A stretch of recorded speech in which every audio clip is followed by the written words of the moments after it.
Okay.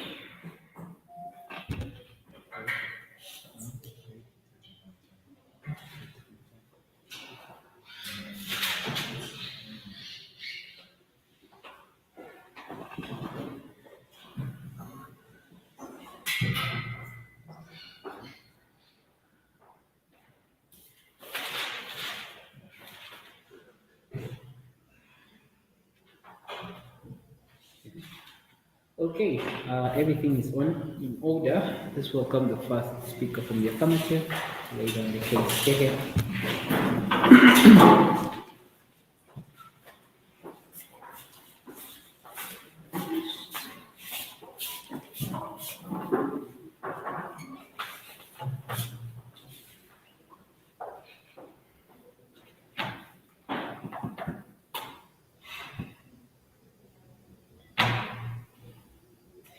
Okay, so my name is Raima.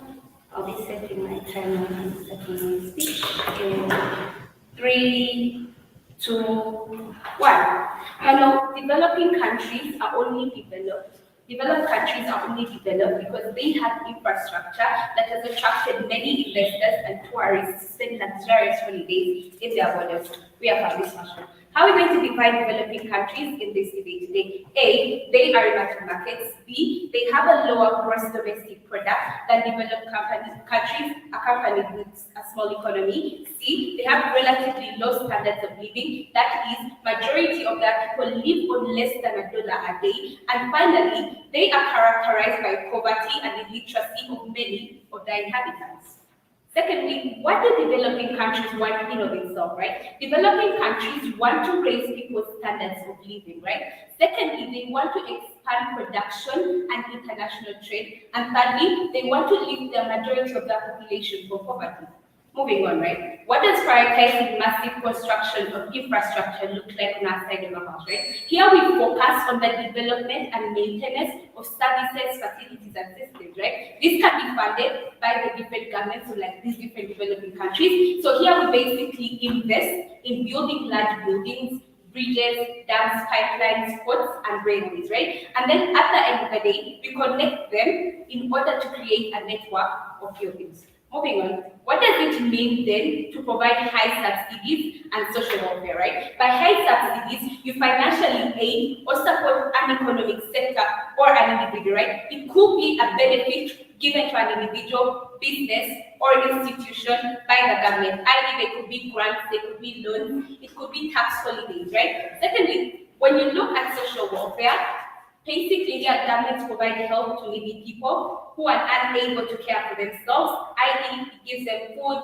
medical care, grants, and disaster relief. So why do we then prefer prioritization of massive construction of infrastructure? Three arguments here. A, it drastically lifts people from poverty. B, it opens up the country to investors. C, why subsidies and social welfare policies don't actually work in like these developing countries. Those are our major arguments in this debate. To start off, right? Does the construction of infrastructure then drastically lift people from poverty, right? Infrastructure connects houses across metropolitan areas to like high quality areas, right? So basically, when we build different infrastructure, we're going to build railways, we're going to build buildings, we're going to build industries, we're going to build ports. At the end of the day, it's going to connect rural areas to town areas. Now, why is this important at the end of the day? You do notice that in developing countries, people do not have houses. Secondly, people are unemployed. Or thirdly, people do not have medical facilities, right? They do not have education facilities. But when you build this infrastructure, you're going to build ports, you're going to build industries, right? These people in these developing countries are going to get employment. At the end of the day, fulfilling one of the sole roles of a developing country, which is to lift people from poverty. Secondly, we believe that the reason why people in developing countries are illiterate or like have many problems is because they do not have access to like building, right? They don't have access to jobs, right? And when we do this, we're going to give them jobs, we're going to give them infrastructure, we're going to give them education facilities, health facilities, which is going to be able to help them develop and like help the different groups of people who are like the majority, right? The people who live on less than $1 a day develop at the end of the day. Why does this then not happen on side opposition side, right? We believe that firstly, when you give subsidies, right, or like it is basically giving loans or giving grants or giving financial benefits. You are not giving this person unemployment. You're not giving them a sustainable employment. You're just giving them a one-time benefit because they needed it at that particular point in time. We have to understand that even if you give subsidies, in the long run, these people don't develop. But even if that wasn't the case, imagine the developing country at the end of the day goes bankrupt. We have to understand that these developing countries do not have money to care for their economies, right? And at a particular point in time where their economies fall, or they do not have money entering, what happens to these people who they've been giving subsidies, right? These people who they're going to be giving loans, right? This particularly does not help them because at the end of the day, they get nothing, right? But also, we believe that on our side of the house, the best way to actually build up this economy is to incentivize change into investment systems that can actually last longer. These are the industries that we are building, which are employing these people, right? This is the lasting change. Even if they lose money, but they build these different industries, at the end of the day, they're going to get changed. Thank you. Don't you think that when we're building infrastructure, we are built to the basis people are done? Well, we believe that people can die. That is what we are saying, prioritization. That is the sole thing here, right? We say we are going to prioritize. We do not stop giving subsidies at any particular point in time, but we prioritize like building infrastructure because it is way better. Moving on, right? Why do we actually believe our side is better, right? The employment that these people actually get at the end of the day is more important, right? Can let us look at a world where these guys tell you, I'm going to give you money because you are hit by a hurricane, right? That is basically as short-term benefit because you're going to use this money to like relieve yourself from this disaster. It's going to be very little money because even they're developing countries, they can't give you a lot of money. And at the end of the day, you won't get a sort of employment that will actually help you. But when you build these different buildings, we build this infrastructure, the ports, right? They're going to connect investors to like our countries. And at the end of the day, we're going to get like those sorts of things. But also secondly, right? Our second argument is to do with like investments, right? These buildings actually open up different countries to investors, right? Why is this true, right? Good infrastructure, when you have a port in your country, investors are pushed to come to your country because they know the products coming into your country are going to be cheaper, right? The only reason why we have high prices in Uganda is because we do not have a port, right? But when you build a port at any particular point in your country, basically you're going to get cheaper products, which is something that is also good. But also secondly, industry, right? When investors know that a government is actually looking out for industries, right? A government is actually trying to build that industry, right? They are more inclined to come to that country and help it. But also regardless, let's look at tourists, right? When you have good buildings in your country, you actually attract tourists. The only reason why most of us go to Dubai is to see that infrastructure, right? You see all that nice infrastructure pulls tourists to your country.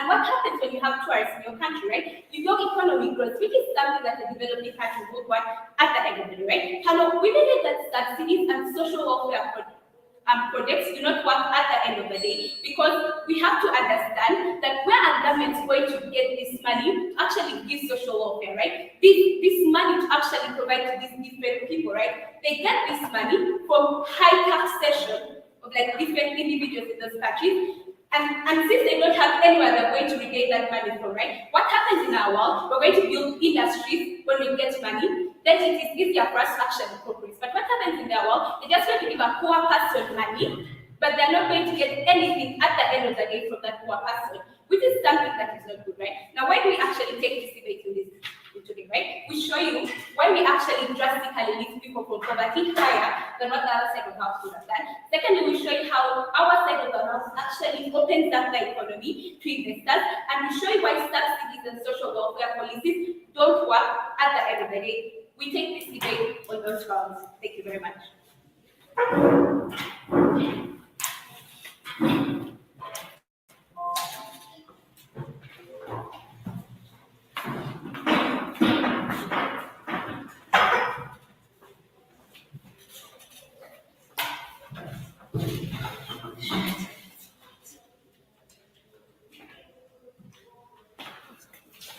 This House believes that developing countries should prioritize the massive construction of infrastructure over the direct provision of high subsidies and social welfare. Panel, this resolution actually exists in one where we have a developing country, right? As they describe it, an example to give of a practical thing, we have a country like Uganda. We believe that in existence of what they actually contextualize, everything falls in there, right? People are there existing in a way that people are way too poor. People live a life that is really needing something that is so much near them to take them to a better state. So entirely that describes us or positions us to look for something that we should give an upper hand that directly tackles the lives of people and would put them in a better economic stand. First of all, see panel, we are not actually on our side saying that we should not develop infrastructure. No, we are not. But we are trying to assess and see which one should be given more priority. Now, team government gives us a better description and describes everything, right? As how people exist and what a country would need. Now, let me take you in an economic stand of what a country would look like. A country like Uganda exists of a population whereby we believe the majority of the people are youths.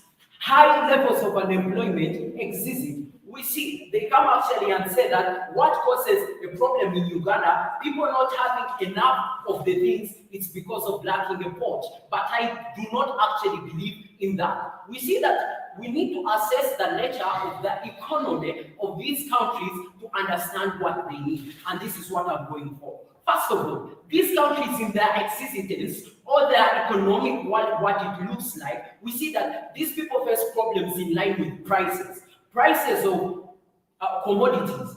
They face a problem of supply, like you find that the demand exceeds the supply. It's not actually to do with the relevancy of the port, but it's because the people that are existing there, they lack what would help them to produce more. Let me give you a description of subsidies to make you understand what it actually looks like.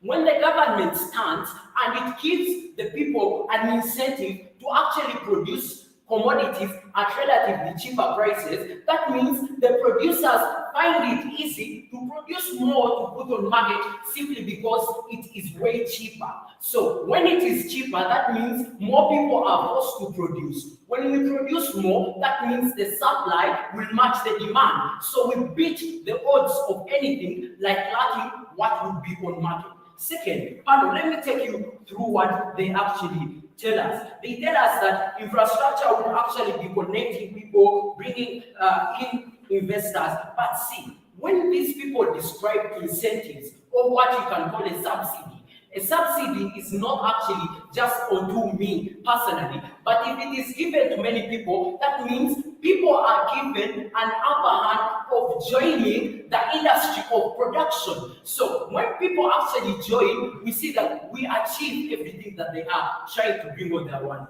But even if we were not to consider only that, let me show you the nature of people that exist. I told you majority are youths. We believe these people need a lot to do with capital. These people need what is so much to start on. If you decided to concentrate on a road, in an economy that is what we call a loser and a winner, you will be creating more of winners and you will be creating less of the winners and more of the losers. The losers are the majority people because in a stand of promoting more of infrastructure, you're lifting some group that is already economically stable to a far better position, but you are leaving other people down. We are saying, now let's assess urgency. Urgency is what we need to assess here. We see what is really needed so much over the other. When we have people and to end a problem of having more of the losers, we provide subsidies to people. The local people, the youths, you provide them with money to start up businesses. These people that are skills at the end of the day are going to be lifted. We believe these people are so much good, they are creative since they are in the setup of the world whereby they've taken up more of ideas, they can create more. So we shall attain the economic development. They give us a stand of Dubai, a country that has actually attained it all. These people came for infrastructure after their people had actually gained something to have in their wallets. That's when they were able to put in the infrastructure that they see today. But you do not start from the upper part before you build the strategy. Infrastructure would not be stable or make sense in a society if the people existing there cannot actually benefit a lot from it. For example, if we constructed a mall here and it is way too big, but the people in society do not have the money to come and take up the rooms inside, would it make sense? Or it would just exist as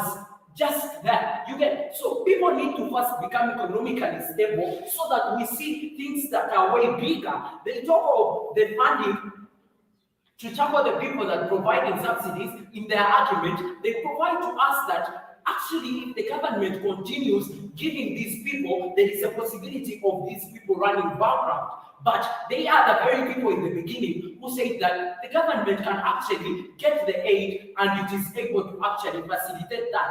Yes, well, we see NGOs that exist and the other part are the people who can fund and provide people with money. We believe that the problem of running out of money, as they contradict in their case, I think would not be having a position. But even if we consider it, we see that subsidies would actually bring in more of investors. How? If you make production of maize or production of soap in Uganda way cheaper, that means investors know that they will come, produce more, and gain more. You get what I mean? So that means they are positioned to come. But when infrastructure is stable, that means everything is way too high. So when it is too high, they find it so hard because at the end of the day, those people who are economists, they know that they need to gain. They want to benefit more of their side. So you will not find more of people coming in. But in a situation of fronting what people need most, we need to see what people need most. We do not say that bridges are not bad.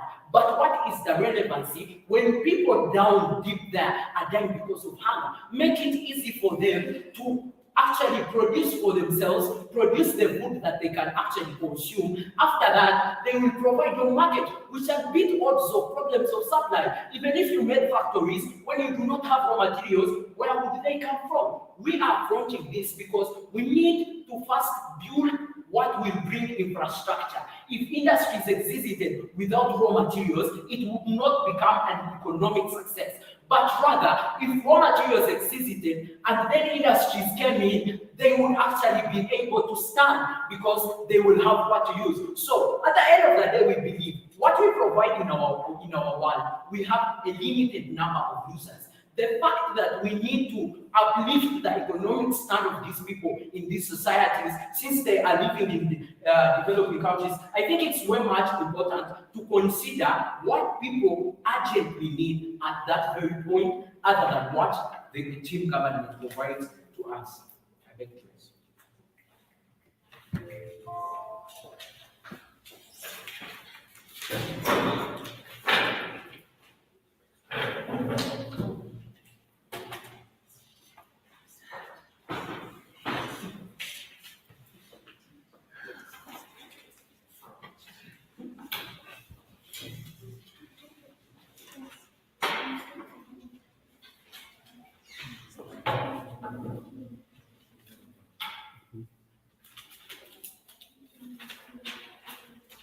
And I'll start my speech. Wait a minute.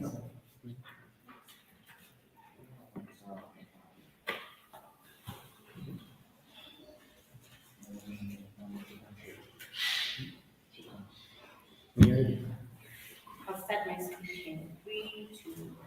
So, judges, as the motion states that this House believes that the developing countries should prioritize the massive construction of this infrastructure over direct production of high subsidies and social welfare. And my name is Busingye, and I'm having a proposition. So first, I'll run through some rebuttal, then go more into our case. So first of all, team opposition shows us why they want to provide high subsidies and, for example, social welfare. So here we see that they give reasons that people are too poor and they want to more people to join production. But then yes, we understand, yes, people are way too poor. But then for us team proposition, we understand that yes, people are too poor, but we feel like we should actually give people jobs at this rate, and and we actually get to that when we actually have all this kind of construction of infrastructure. When we get this construction of infrastructure, because at the end of the day, people are going to get jobs, and yeah, at a point, some number of people will actually run out of poverty. So I want to show you how actually this poverty is going to be eradicated, because for both sides, we want to eradicate poverty in the country.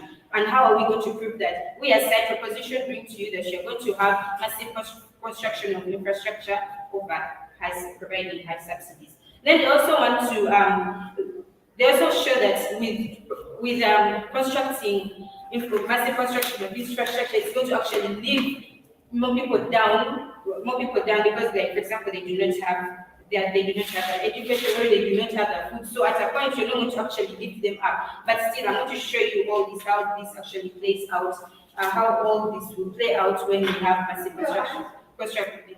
when we have massive construction of infrastructure. So for our side, how is it going to look like? So with this massive construction of infrastructure, for example, we're going to be using the revenue of taxpayers. And taxpayers, like this from these big companies, they want to pay this revenue because they want maybe more, they want better rates, they want better communication lines. And how is this important? I know they are the poor, but I want to get to that. So with this, yes, these top dogs, for example, they want to have communication lines, they want to have transport and all that. So with this, if we actually get into them and, for example, provide all those kinds of roads, for example, to the borders as they are transporting their goods outside, or also have transport lines to different rural areas, how is that going to actually reach out to the poor person? So with this, we see that with providing all this, we are going to provide roads, for example, communication lines, and we're also going to provide, we're also going to set up industry. So how is this going to be important at the end of the day? We see that there is going to be employment of people, for example. With this, we have actually we have reduced the number of people that are poor because we're providing employment. We are going to reduce the number of poor people slowly by slowly. So when we bring in these people and employ them, at the end of the day, what is happening? We are getting revenue, for example, from the transport lines and people who are actually working there, we have to pay revenue, and also from the industries, and also from the employment, from the people that have been employed. So now, actually these people have now been employed and they're actually developing. What happens after that? What happens on our side is that these people actually will maybe have now the capital or the power to actually start up their own businesses, for example. They feel like they cannot continue, so they're going to now start up because they're being employed, and so they're going to start up businesses. So with these businesses, those are going to also employ more people, you understand? And also, so with that, we actually find that there's going to be more employment, and also there's going to be more revenue. And this revenue is actually going to help to provide, for example, it's also going to help to provide, for example, education facilities to those rural areas, and also maybe provide food. You understand? Like, we're going to still be getting this money, and it's going to be recurring. On their side of the world, they want to provide subsidies, but then the problem with these subsidies is one, for example, these subsidies cannot go on and on. They cannot go on and on because let's first say, for example, the country is in a crisis, so you've been providing for these people food, you've been providing for them education and all that, but then time has come and you do not have the money to give them. What are you going to do? On our side of the house, we actually show that you're going to hit two birds with one stone. You're going to keep on developing the country, and you're also going to be helping the poor. And when you also help the poor, because you're going to provide them with education, that is how you're going to have sustainable development. Your development, or for example, is just at a small lane. You do not actually see high development because, for example, as I've been showing you, understand, on the other side of the house, we are going to be having revenue coming in. We are going to be employing people. We are going to have investors coming in and all that. That is all revenue. Inside the house, you just provide someone with food. How is that going to bring in sustainable development? Yes, for example, yes, they are full at this time. How are you going to say they're going to be full next time? You understand? Another flood may come. How are you going to provide to them? Let's say, for example, you have a crisis right now. What are you going to do during that time? So for us on our side of the house, we actually hit two birds with one stone. So in mainly we are looking at the trickle-down policy. We are going to start with the big people, the top dogs, and that we provide to them ways on how they can actually make their businesses bigger, get investors from outside, tourists and all that, provide revenue, set up industries to provide employment, and also this employment is also going to start up their own businesses and all that, still provide revenue and all that. So at the end of the day, we are going to find that yes, we are giving those subsidies and also catering for social welfare, and also we also developing as a country. So how does it show say? How do you expect people to get jobs when they get hired to work on roads when they are illiterate? You're only looking at a small number. There are also those illiterates that do not have jobs and that they are just on the market without anything to do. They are looking for jobs, they have the education, but they do not have, they do not have where to, put all their skills. So those are the people we are going to look at. And also remember, we're still giving the other ones. We are also still giving subsidies, but now we are just prioritizing them. We are mainly prioritizing these people. When we give these ones jobs that are actually literate, they're also going to start up their businesses. That's actually what we see, because they'll have the capital and all that to start up their businesses and also provide jobs to those people that have actually, brought up from the illiteracy. So on their side of the house, one problem we see is that, for example, they want to bring in more people into production. We actually see problems of overproduction, and there's no way you're going to actually solve that, because number one, yes, you're going to produce a lot, and maybe that will be too much for the country's economy right now. Like the people in the country actually want to be able to buy all your products, but then you also want to sell out, but then you already shoot yourself in the foot. Ask me how. So now, one thing you brought up this production and also reduced the prices. So with this reducing the prices, that meant the goods of your domestic goods to be cheaper, and making the goods of, like, for example, foreign goods actually be very expensive. So at this rate, you find that you do not have good policies with your foreign partners, and so you cannot sell these goods that you had to them because you do not have you're not on good terms. So at the end of the day, you're not to develop, and you're not to just run into losses. So dear judges, side the team proposition that has continuous development rather than this side that has only development for just a short period of time.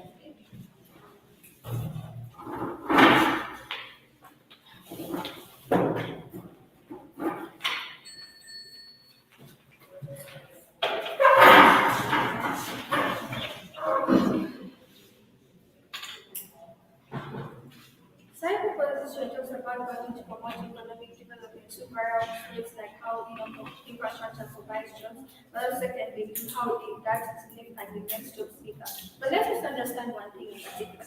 A lot of infrastructure development isn't actually done by Africans. For example, let's look at Ethiopians, where in industries, maybe the textile industries, a vast majority of the high-paying jobs are done by the Chinese, who come to provide the infrastructure, like first that you're talking about, that come and exploit on African labor so that they can benefit. But then also secondly, they talk about how the infrastructure development, development connects rural areas, and it's important because they build homes for rural people and such. But let's understand economically what the Pacific spoke about, right? They explain the importance of the subsidies and how the cost of production makes consumers use more affordable in the market. But not only that, but it also helps provide profits to the people and get access to basic needs like food. When goods become cheaper, when goods become cheaper on the market, you find that it becomes conducive for individuals to get those consumer goods on a very cheaper price. But then also secondly, it increases the workers, right?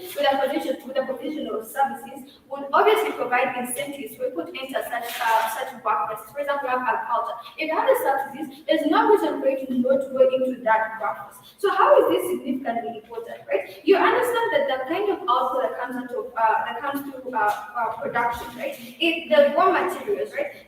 Those materials can be sold to like available industries, right? For income, and that enables like to improve the standards of living of the African people. Let's understand the main objectives of developing countries, and that is to help individuals, to help improve the kind of the impoverished poor in a country. We're trying to help people improve their ways of life. So but then also secondly, we show you how, it also increase the rate of goods that are exported. Because when you have a lot of raw materials that are inputted into industry, you find that there are a lot of goods that are exported more than imported, right? Which then increases the GDP. And this is significantly important when you're looking at a product base of macroeconomics, of improving the economic structure of a developing country. But even though you get more opportunities, right, to for people, for the youth to become job creators as compared to proposition. What proposition comes together is to invite in those investors, right, whose main aim is profit maximization. Why do I mean like this? People who come and exploit the resources of the different country because they feel that, you know what, I'm going to make a lot of money because of the cheap labor force in a particular country. But not only that, we feel that even on certain at their best interest, we feel like investors are less likely to come. First of all, look at a world where there is less social welfare. Look at a world where people are poor and they can't afford basic meals. You're going to find that it's going to increase the crime rate of a particular country. This looks at people stealing food. This looks for like going to great places. This looks like a huge financial for people. What happens here is that no investor would likely want to enter a particular state or a particular country that is so inflicted, that is so involved in a criminal mindset, right? Because why? There's going to be a lot of death, which in a significant sense harms them. So moving on why we feel like, social welfare is a significantly more important factor in this debate and why it needs to be prioritized more. Why? Because one, we believe that there's a high increase of teenage pregnancies that have existed during the pandemic and have only gradually reduced. We still feel like the rates are still high and then something needs to be done about it, so hence the prioritization. But also secondly, we think that there are high poverty rates in developing countries. I feel like this is a very good work, but have impacted that work. But also the fact that there have been a decline in the number of people who attend education, hence the high rates of literacy. What happens in literacy is that people can't attain jobs, which is significantly harmful for our people. Why it is important for our country to help its main objective to help the poor is that because the government and through the social contract theory believe that there is a bigger obligation as a government to stay clear of what is actually most valuable, and that is to help the poor. Because if we understand through the help that we give the poor is the only way we can rise. Because there's limited trust that can be to bring in like people who are only looking towards their own self-interest. People like the Chinese, people like that. That's like people can't trust. But I'm looking at a world where we invest in our own people for the better good of the country. But before I continue, I feel like okay. Moving on to my speech. What do we bring aside for opposition? We're looking at a world where we can achieve both objectives of this debate through the social welfare. And I've shown you, at the end of the day, we meet the objective of developing countries, right? That is to help the poor, that is to increase the GDP, and that is to help the impoverished groups of people in the country. But then also secondly, we show you how, the service production is significantly increased, right? How it increases the number of people that are employed through agriculture, maybe through viruses, production, being trade, fishing, so forth. So we're talking about how science, as our first speaker came and spoke about, the importance, right, to reduce the cost of production, the services that help invest in people, right? Like it puts like other to invest in people. And there's one reason why this is less likely to happen, because as we understand it, the main aim of people is to improve their lifestyles. I'm a person who has no money, but also who has no way to do something because I don't have the money or the resources to set up a business. So what a side opposition can show is that we're giving you a way as a group of people, a chance to change the way that you live, a chance to take yourself out of the kind of poverty that you're living in. So as developing countries focus largely on economic development, as I would like to tell you, we come and say, no, we feel like in situations where people are dying on a daily basis, where people are getting infectious diseases that cannot be treated, where the country is literally buying vaccines that are meant to be free, we feel that improving people's lifestyles, improving people's way of life is more advisable, as I said, So, second position likes to play around with the factor of self-sustainability, right? But then we come and talk about how our side of the case is more of a short-term basis on the benefits. But really, they don't really understand how on their side of the case, there are not even any long-term benefits of infrastructure. They talk about how the pain relief that comes with handling a hurricane, the short-term benefits are very, they're not important because they're not self-sustainability. But when I look at a world, you're trying to improve people's lifestyle, that people are trying to help are already there. People are dying in hurricanes and you're feeling like, see some pain relief and that disaster relief stuff is so short-term that we shouldn't do it. So what are you going to do? You're going to start building roads when people are here like drowning in floods. You're going to start building houses when people here can't even, access the post, right? So I feel like it's in the best interest for the judges to vote instead of the type of opposition. So in conclusion, what were the main aspects of this debate? That is understanding the objectives of developing countries, and that is mainly to help the poor people, the impoverished people, the people who can't help themselves. And what have we shown you as opposition, and why do you win this debate? We have shown you on a wider scope how economic and socially we benefit the people through providing subsidies that enable improve on the employment rates of a country, and therefore we win this debate. Yeah. Thank you.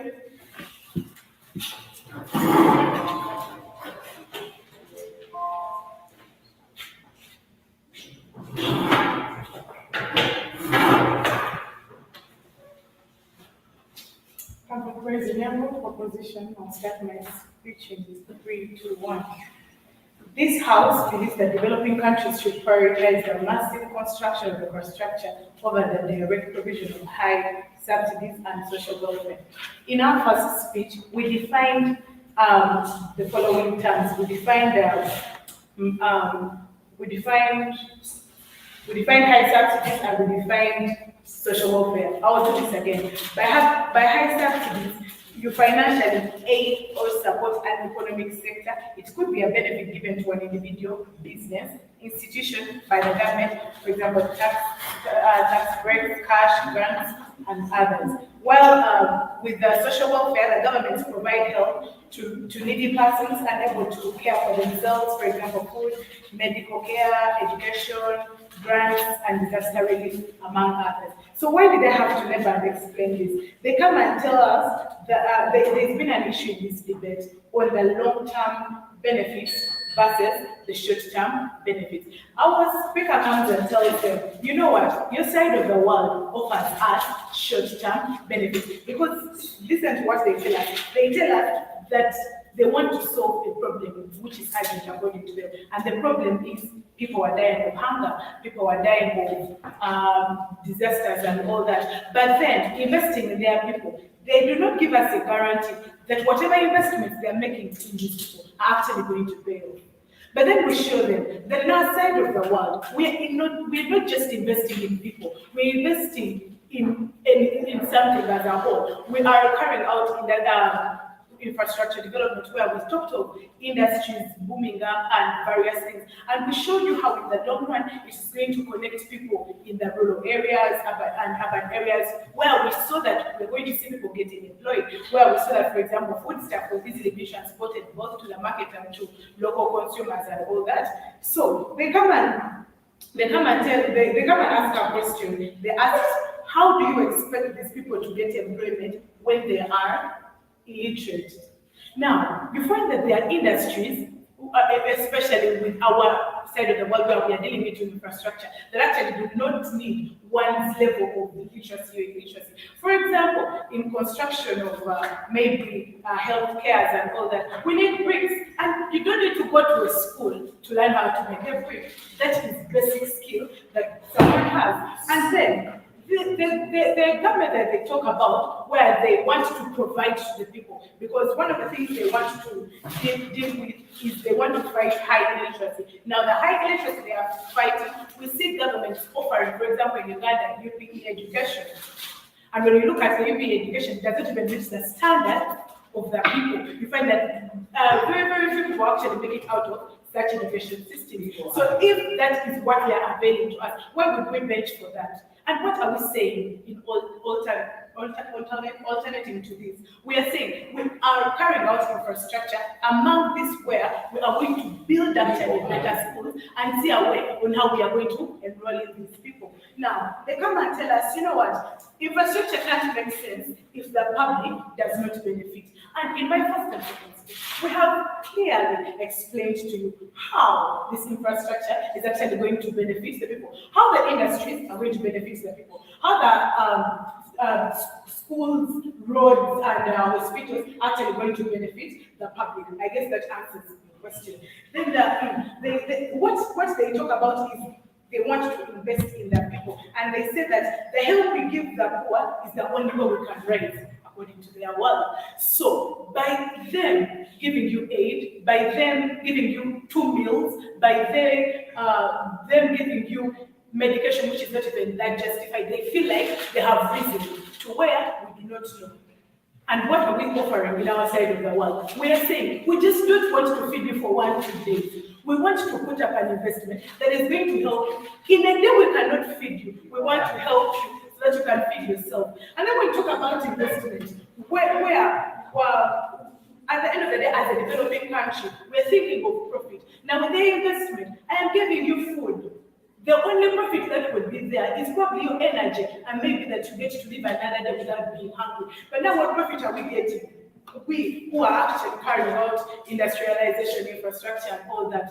One, we are going to get taxes from these industries. We are going to get roads. We are going to better transport. We shall not have people die of road accidents and all that. But we are going to actually boost our GDP in one go or another. We are going to employ people and all that. But in their world, all they care about is give. They do not care what is coming back. And now when what they give is done, what do you have to give to them? They do not show us what other reserve they have. Because all they are doing is, we are going to give them this, we are going to do this for them. All they care about is their welfare. As long as they are fine, wherever the money is going to come from, we do not know. So what are we offering them? We are investing in what? Infrastructure development. We are not saying that we are not going to help these people, but as a clear government would be, we are looking for sources that can sustain us on days we do not have to depend on grants and aids for us to sustain our people that have not yet reached the level of sustainability that we are talking about.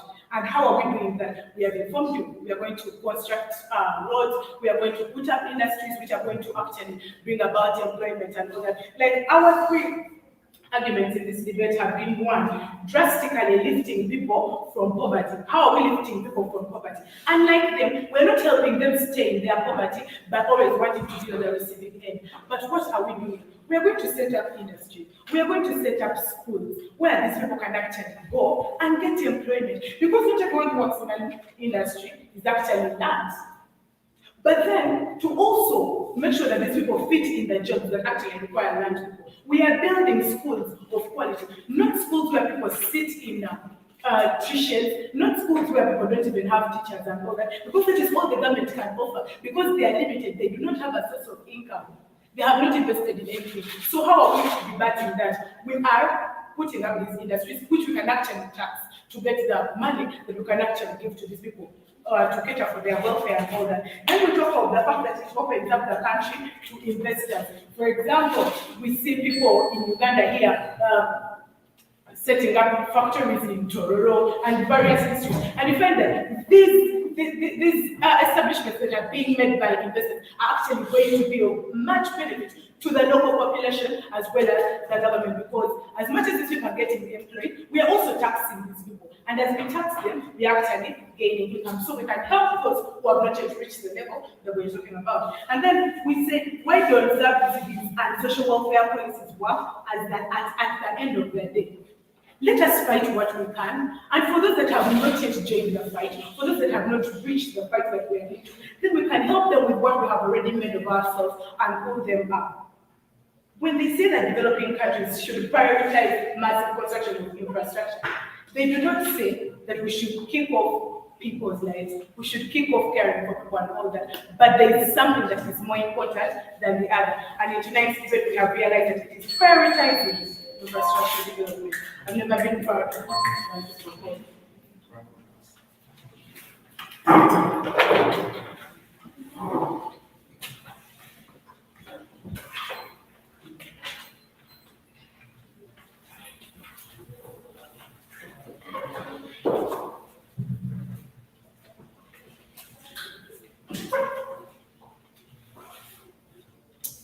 If you have a point of information, just in the phone. I'm going to start my speech in 3, 2, 1. Panel, social contract theory states that the government has an active role to take care of its citizens. And in this case, I even want to quote, who are the citizens in this case? The people in the developing countries. And what did our first proposition speaker come and tell us? She came and told us how most of these people are under the poverty line. So this debate has raised like 2 major questions, right? No, one major question. Who takes care of these people best? Is it the infrastructure, or is it like the social welfare and the subsidies? Secondly, on the idea of benefits. There is short-term benefits and long-term benefits. In my speech, I'm going to analyze both these two clashes and show you why we win. Let's first go to the first major idea, right? Which was the idea of employment and infrastructure. What do they come and tell us? They come and tell us how you will build infrastructure which is going to lead to employment, right? That infrastructure look like education facilities, medical, roads, buildings.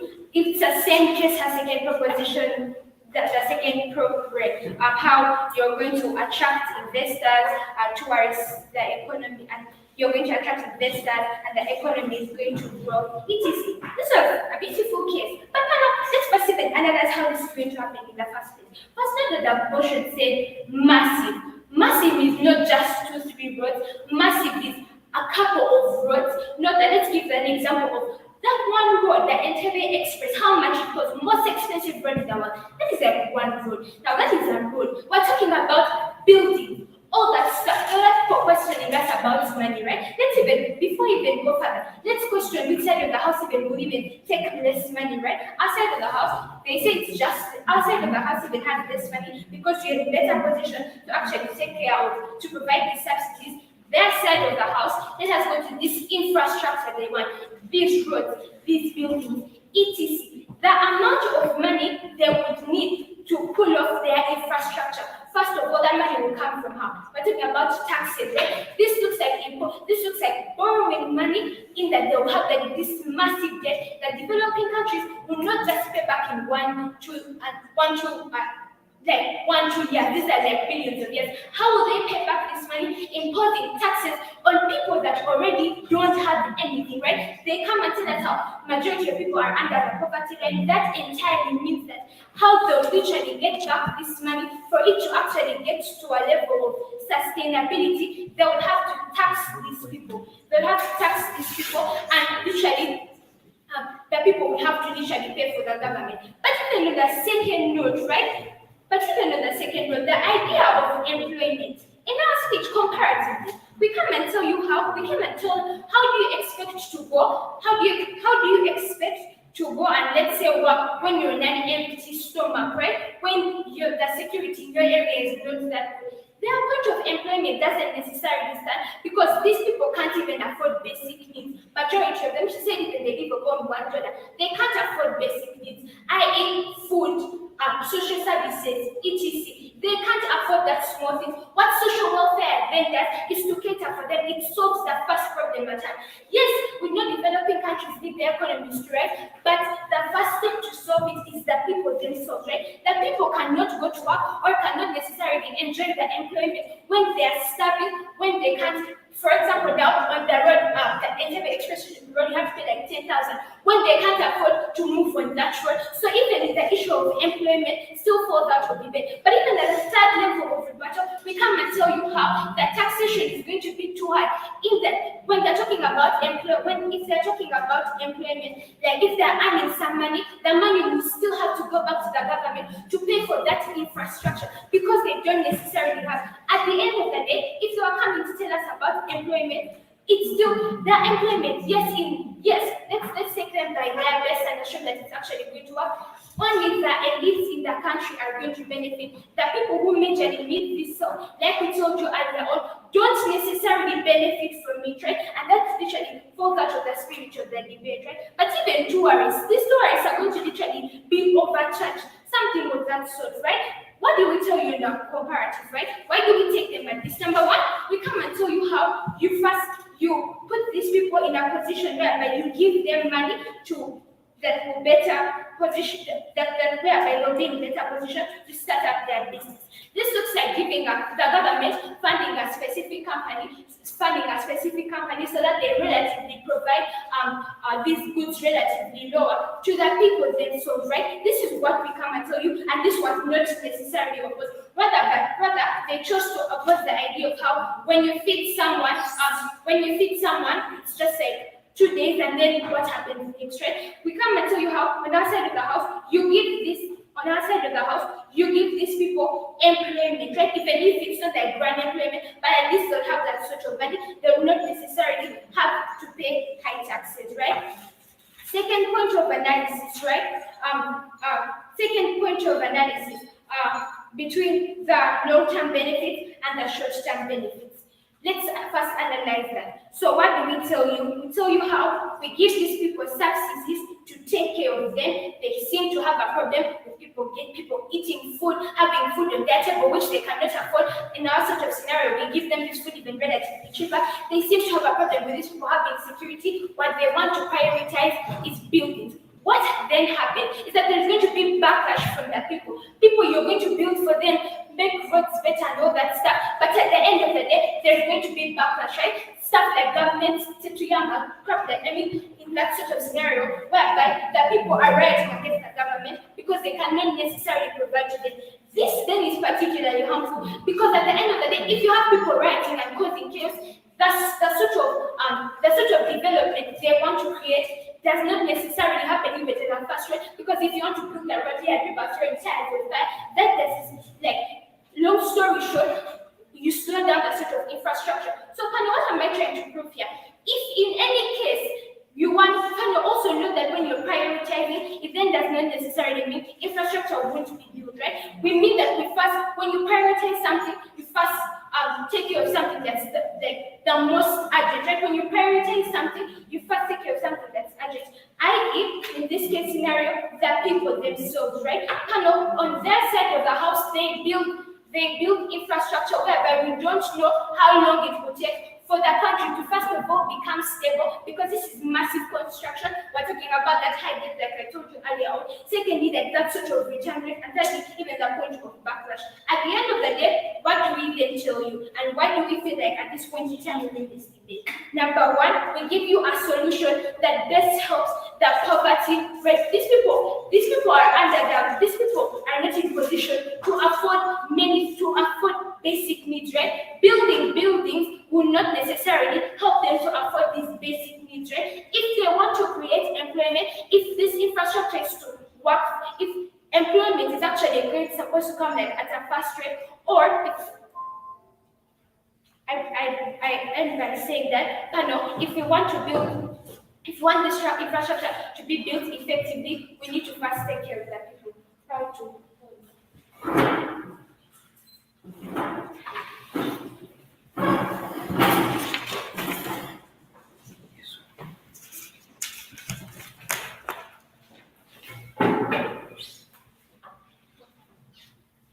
So then I'm here to prove to you why side opposition instead, and this is in 5 major questions. Number one on sustainability, number two on prioritization, and number three on long-term benefits, number four on urgency, and number five on investment. So first of all, what do we get from side opposition, right? From their first speaker, they talk about how priorities, not enough money to provide over subsidies in the world. But not in this debate, we're not actually arguing whether the funds are available or not. We're talking about whether we are willing to put the available funds in prioritizing either infrastructure or social welfare. But also secondly, let's talk about how on the argument, on the point of urgency, let's talk about how infrastructure is a good thing and it's going to help a lot of people. But argument we get from opposition to the first speaker, we talk about how people are suffering on a daily basis, which are grounds for doing something big, something that's going to help them out of the situations they're in. What's Second response to this is that, everyone's have a very day, but then let's do infrastructure because it has long-term effects and stuff like that. But we came on that major point and we reverted them, or we engaged with them on the point that in cases where countries like investment countries like China come and exploit countries, it's not like this wasn't necessarily engaged by side proposition and police debate. On the point of long-term benefits, why do we come and say on the point of the economic spectrum, we show how we significantly increase the GDP of a country. This is by increasing by reducing the cost of production, hence providing cheaper consumer goods for people. But then also secondly, people are more inclined to go into jobs where something available. For example, culture, people make like goods and materials in all the industries, right? Significantly improving their standard because like income enables them to have the money to go attain an education. The education is going to enable them, go get jobs in those infrastructure developments. But if we focus on this infrastructure like Simon position talks about, we're looking at a country being stripped away of its resources, being stripped away of its dignity because we believe that helping build the roads or promoting connectivity between people is going to somehow help like reduce the literacy rates or reduce the teenage pregnancy rates in a country. There was no analysis or even engagement with that. But then also, finally, they talk about investment and how it's a very important process. We rebutted this on two arguments, right? We talked about how countries, even though they want to help the people, realize that they're actually losing out on the labor force. We talked about Ethiopia, a country that is significantly exposed to these resources. Why? Because the people working in the big jobs, the people working in the big positions are exported, right? They come from China. They're the Chinese people, right? And you find that the labor that actually work in these industries or that things that industry don't actually benefit from it. So we win on that first point, showing how even investment is significant harmful, but also the point of security. We show you how in a country with no social welfare, there's an increase in security because of the high crime rates. What does that position do? They barely engage on that spectrum, proving how true we are in this argument. And we show you how in a country that is very insecure, there is less likely for investors to invest in it. So when Section comes and talks about how we need to maintain infrastructure, how to maintain services of bridges and roads and stuff like that, they provided no extensive analysis on how this, in a deeper aspect, benefits the people as well as the country. Economically, yes, but the people, are you going to tell me that an illiterate person is going to go attain a job in an infrastructure, in an infrastructure like projects and so forth. So we're trying to show a world where in our side, we prioritize people because they're the most important objects of our country, but then also we promote self-sustainability and the investment and we find more investment on our side.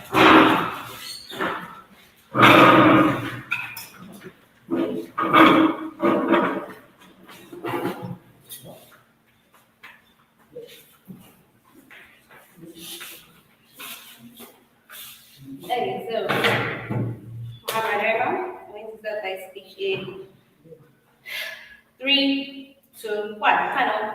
The reason why opposition wants to give subsidies in developing countries is because of high poverty, high literacy, teenage pregnancies, to get vaccines, right? That is basically their case. But notice how they don't give us clear mechanisms on how they actually stop teenage pregnancies by giving a pregnant woman food, right? Secondly, right, panel, these are things we actually achieve on our side of the house, right? When we build hospitals, right, we can get the abortion for this person, right?